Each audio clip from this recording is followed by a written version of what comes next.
So something that I have no idea about in the business, but is obviously extremely important, is the accounting side of things. How do you find the right accounting software for your business? Because you did all of that. So with accounting softwares, there's a lot out there, and I think entrepreneurs need to know where to start. Like you said, nowadays there's something called Xero. That's a really affordable platform for entrepreneurs. It can generate invoices for you. You can do it all on the go on the app, and that's great for startups. Um, but when you've got, for example, with us, we had 2 warehouses, stock pulling from different ones, and lots of components. If your business is more towards that model, I think you need to go with something like QuickBooks. For me personally, that allowed us to have different components, have a more intricate stock system which we'd be able to pull from, even though it doesn't work always perfectly at times. But it's a better software. You can't have it online, unfortunately, through the app because it's just not robust enough to do that. But you can get more than one user, so you can use it off-site, which is very, very helpful. For example, if you have a bookkeeper, if you're not too good with the finances, that can check over everything and reconcile your books. Yeah. So yeah, I'd say Xero is a good starting base, and then if you upgrade to something like QuickBooks, and a lot of people like Sage. In all honesty, it's something that I was trained on, and I really liked Sage, but I see its flaws now only because having used 2 other softwares, I now know the differences. With Sage, it's quite rigid and you can't really change anything. So once you make the mistake, sort of stuck with it, whereas with QuickBooks you can work around it, and there's a lot of support. You can call their helplines and they will guide you through it, and even if it takes them hours, they will help you. Yeah. Okay, that's good. So, as a small business owner, you've got you, maybe one other person that started it. You've started looking at outsourcing. You've got your accounting software. You've got your finances fairly in place, and you've got some good short-term goals. What's the next step from there, really? When you're starting to grow, maybe some contracts are coming in that you're looking to fulfill. What do you do? It's your team, isn't it? You have to start building your team around you. And you want them to have the yes gene. That's what I call it, and it's the people that have the drive to push your business forward, the people you want to have on your journey, and you want them to be there in 3 years' time and see exactly what you guys have all achieved. In terms of hiring the right people, that's always probably the toughest part, because your gut might not be the right decision, and it's happened to me time and time again. But sometimes you do have to go with your gut, because if you don't, you end up going, what if, why didn't I do that? But I think it's important to look through a lot of people's CVs. Don't just take the first person that comes along, because inevitably they're not going to be right for your business. Maybe they're the one in a million, but there's no guarantee. So have a look at their CVs, as CVs are just how they are on paper. Yeah. That doesn't mean, like my dad taught me, a person who's great on paper might not have any of the practical skills that you actually want for your business. You need someone who will go out there, go and get the job done. So they don't necessarily need to be Oxford and Cambridge graduates. No, they don't have to, but not to rule out them. Yeah. But no, they don't have to be that sort of level of candidate. For those type of jobs, sometimes they're specialising in things. But in terms of staff, I think it's important to interview them a few times before you offer them the job. Also, get them to actually come in for a trial, or speak to one of the other employees. Let them take them around the business and show them downstairs in the warehouse, because they'll feel more comfortable with them, so they might change their personality. Whereas obviously in an interview with a boss, they're on their best behaviour, and you can't tell any different, really. And they might have pre-planned some answers. Exactly. Just to win the job. And where would you look for staff? Because obviously we've had agency staff before, we've had apprentices, we've had interns. So who's the best bet to go with? Where do you find them? I think it all depends, obviously, what you're looking for. For apprentices, there's lots of training programs, because they can then do a qualification, which is very important to have alongside because it gives them more experience. So there's training providers like QA or NMB or different ones, depending on the area you're in. So just Google it and you'll find it.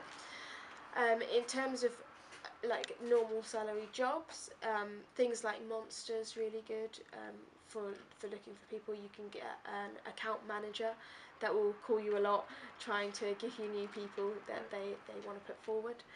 And at the end of the day, word of mouth and recommendation is inevitably the best, because if you can get someone to recommend someone, like through one of the headhunters, you're most likely to have a good candidate without having to do too much screening.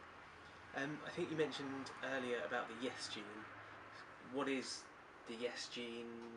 Is that something you've just made up, or can you explain that in a bit more detail?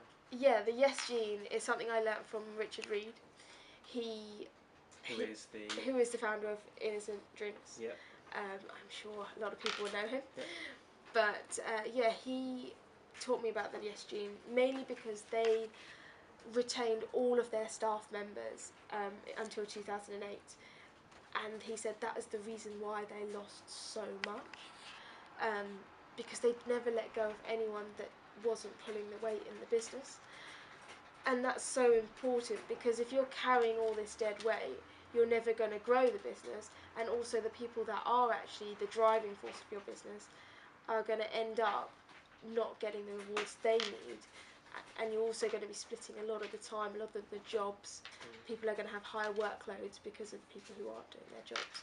So don't be afraid to let people go that aren't on the same path as you as a boss then. Yeah. And then pull in people that do have that Yes Gene. Yeah, they might just not be right for your company. They might be right for another company. But if they're not willing to work for you and wanting to push themselves forward and drive your business, and you'll be able to tell that quite quickly from how they react to things and how motivated they are to do their jobs.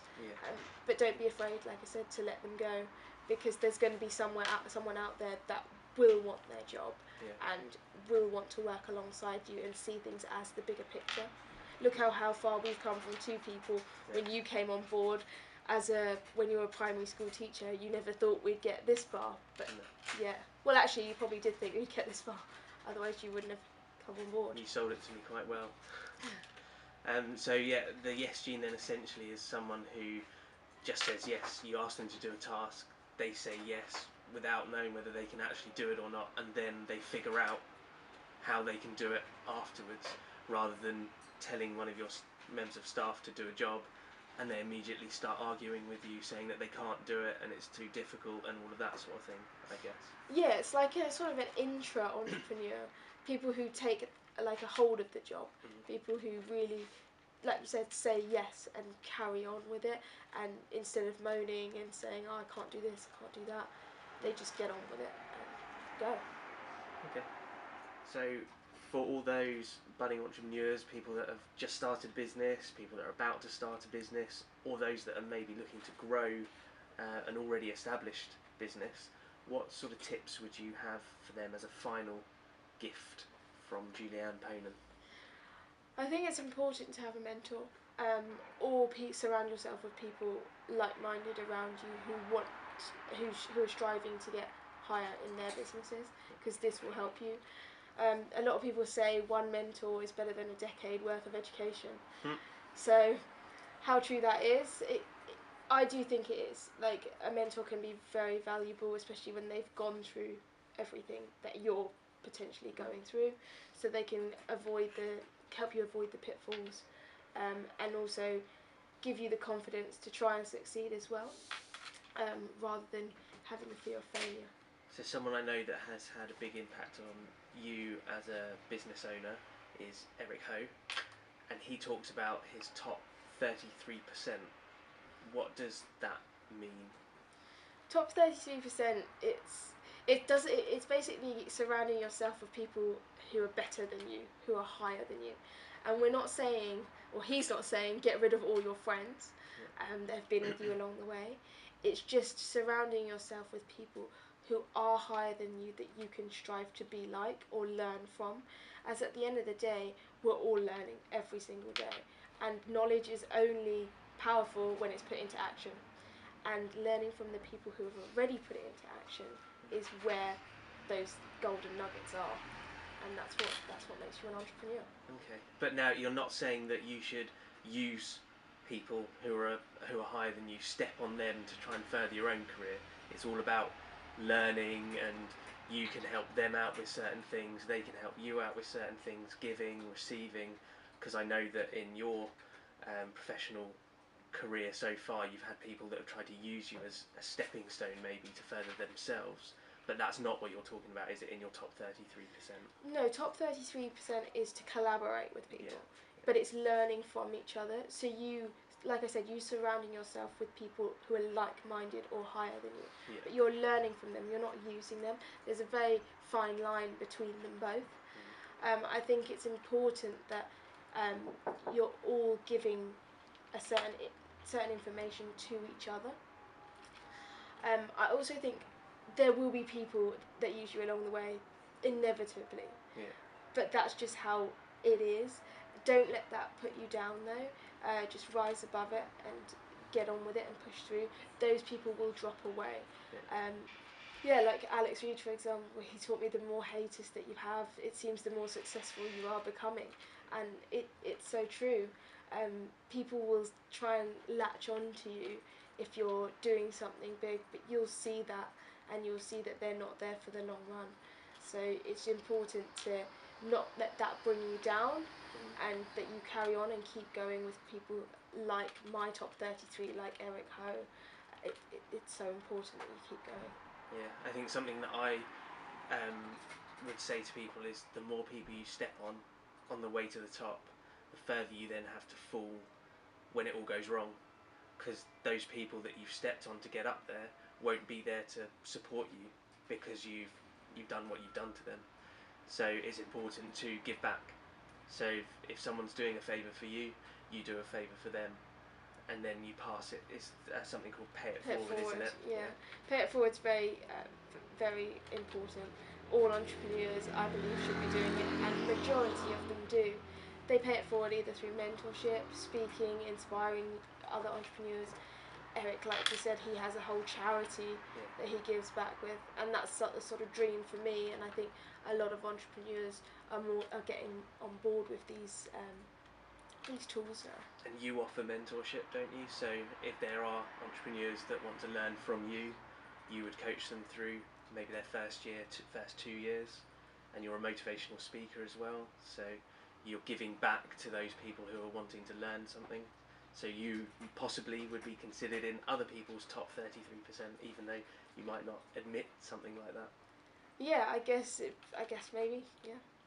Well, thanks everyone for listening to my interview with Julianne Ponan, owner and CEO of Creative Nature Superfoods. Please follow her on Instagram and Twitter. It's at Julianne Ponan. The spelling will be in the comments down below, and also sign up to her newsletter, and you can click the link below.